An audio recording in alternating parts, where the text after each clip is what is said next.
Sin duda un tema primordial que nos preocupa a todos los ciudadanos, a todas las familias, es el tema de la seguridad. Y me llama la atención, el presidente de la República, Felipe Calderón, ha continuado con esta lucha en contra de la delincuencia organizada, con la presencia del ejército en las calles, que en ocasiones ha sido cuestionada. ¿Cuál sería la tónica de la seguridad para el país? Arturo, hay que reconocerle al presidente la valentía y la determinación de enfrentar un problema que nadie había enfrentado. Y si el problema creció de tal manera fue precisamente por eso, porque hicieron como que no existía, hicieron como que no estaban ahí y dejaron crecer a los delincuentes y a los criminales a tal punto que extorsionan, secuestran y actúan impunemente en distintas partes del país. Por eso hay que reconocerle al presidente la determinación de enfrentarlos y de proteger a nuestras familias. De eso no debe haber la menor duda. Evidentemente, y como cualquier estrategia, bueno, pues las estrategias se van ajustando a lo largo del tiempo, se van evaluando, hay cosas que funcionan, otras que no, y eso es lo que vamos a hacer. Las cosas que han funcionado las vamos a continuar, habrá cosas que se puedan hacer mejor, habrá cosas que definitivamente se tengan que revisar y se tengan que hacer de una manera distinta.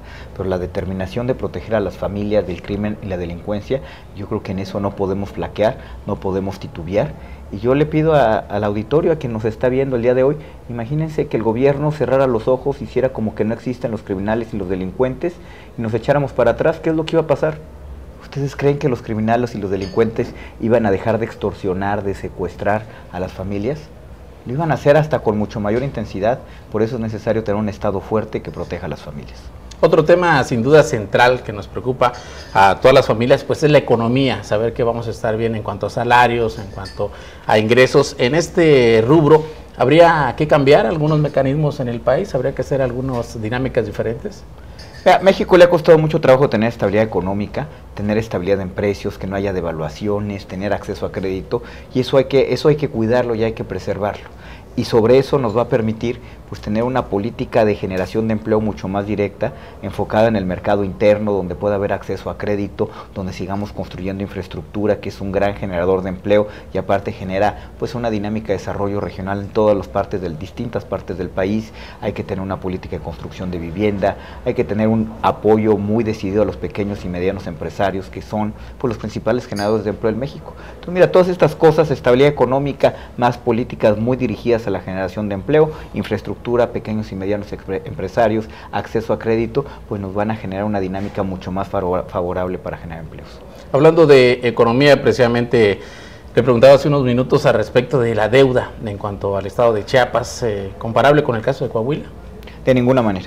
De ninguna manera. La deuda del estado de Coahuila es una deuda enorme, son 34,000 millones de pesos que se obtuvo de manera irregular, se falsificaron documentos, hay una serie de irregularidades que bueno, pues espero que se haga justicia, nadie está por encima de la ley y se castigue a los responsables.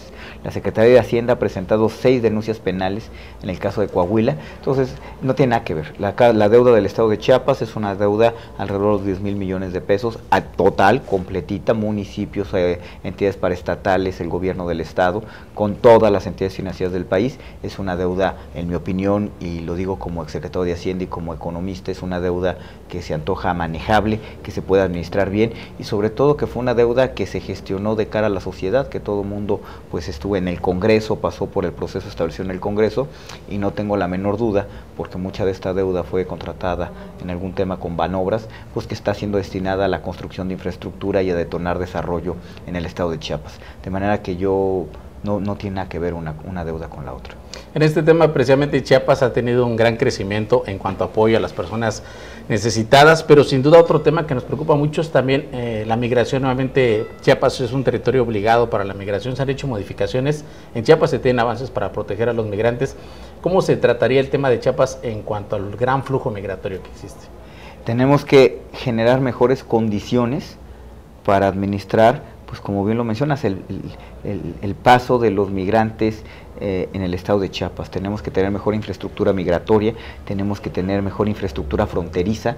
Es un tema que ha sido, y hay que decirlo abiertamente, es un tema que merece atención puntual importante, que va a necesitar muchos recursos. Estamos hablando de construcción de infraestructura, estaciones migratorias, aduanas, en fin, todo lo que necesitemos para administrar de mejor manera y de una manera solidaria y de una manera humana, pues lo que está sucediendo en la frontera sur del país. En Chiapas tenemos una gran presencia de comunidades indígenas, muchas personas obviamente que conservan todavía su lengua nativa. ¿Se daría una atención especial a estos grupos?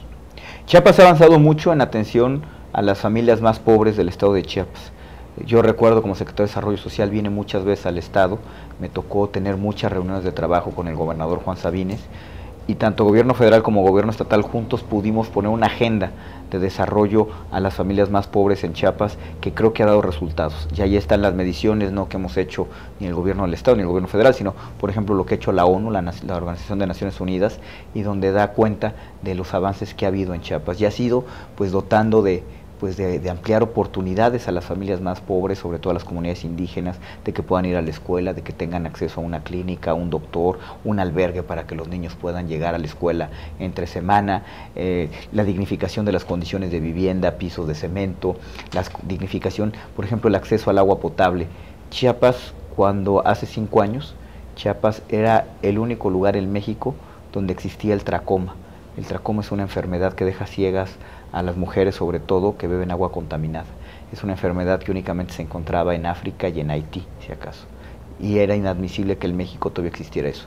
Bueno, pues con la dotación de agua potable, con dándole filtros de agua a las familias más pobres, hemos logrado avanzar dramáticamente y casi erradicar el problema del tracoma en México, por ejemplo. Entonces se han mejorado mucho las condiciones de vida de los mexicanos más pobres en el estado de Chiapas, pero mira, la salida definitiva de la pobreza es la generación de empleo, y por eso no debemos de quitar el dedo del renglón. Si no hay condiciones de empleo, si no generamos las condiciones para que llegue inversión, para que la gente empiece a producir, empiece a tener un ingreso, difícilmente vamos a poder sacar de la pobreza el país.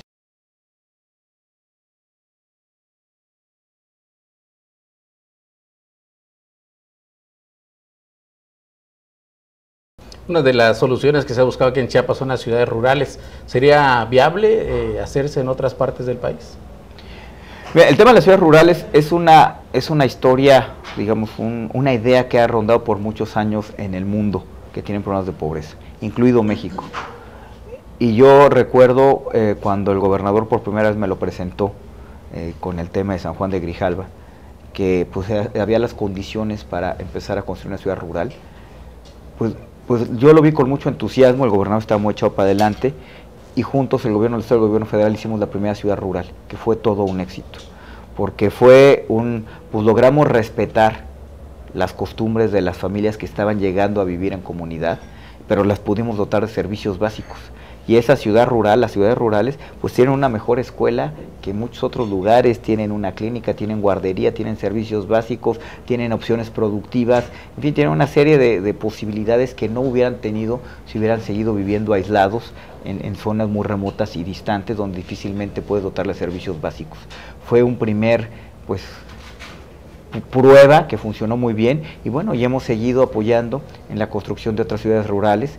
El caso de Santiago El Pinar pues también es muy importante, donde gracias a esto pues ha mejorado notablemente sus niveles de vida y ha dejado de ser el segundo municipio más pobre del país, pues a ser un municipio sí con un alto grado de marginalidad, pero que va avanzando y va avanzando de manera muy notable. Yo te diría que sí, que es, y lo tengo en mi plataforma, quien quiera consultar mis propuestas están en ernestocordero.mx, y ahí hablo de las ciudades rurales. Yo creo que es algo que podría utilizarse en el resto del país. ¿Cuál sería el compromiso, el mensaje que da Ernesto Cordero por encima de otras opciones como el PRI, como el PRD? Mira, nosotros somos un partido democrático, somos un partido que rinde cuentas. En lo particular, pues he tenido una trayectoria como secretario de Desarrollo Social, secretario de Hacienda, conozco mi país, conozco los retos, y también tengo la humildad suficiente como para seguir aprendiendo y seguir platicando con los mexicanos a lo largo de mis recorridos.